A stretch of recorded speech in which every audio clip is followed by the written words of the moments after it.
little less bias when commentating, please. Danny Murphy, this is the BBC.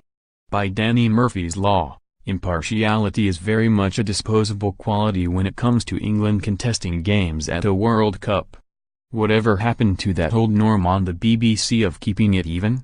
As an example, look at Murphy in his co-commentary role with Guy Mowbray on Sunday. There were times when you could just about imagine the former England midfielder in his strip and pads in the stands, playing out a 10th cap behind his mick some 15 years after his 9th in the real world. In reflecting on the opening game win over Tunisia earlier in the week, he spoke of it giving us the confidence to produce this performance today. On innumerable other passages of play, there was a "we," and then another "we," and another, all the way home, possibly honking his horn and flying a St. George's flag on the way. That is not to be unduly harsh, he actually strikes a decent balance between observations and pithy remarks. He certainly doesn't sit on the fence with his judgments, so he can never be accused of being dull. But he does also raise the old question of whether those on the beeb should wear their heart so brazenly. It's sport and it's passionate, so it's sometimes seen as a little different to the serious matters discussed in other time slots, but it is still the BBC, which does like to make a play of its impartiality. So while it was acceptable to have a panel and presenter made up entirely of retired England internationals, it also felt necessary to have the play-by-play stuff called with a little more professional distance.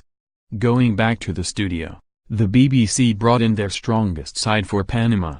Rio was again excellent, particularly in his insights into the scorer of England's third, Jesse Lingard, who Ferdinand first watched as a child at Manchester United.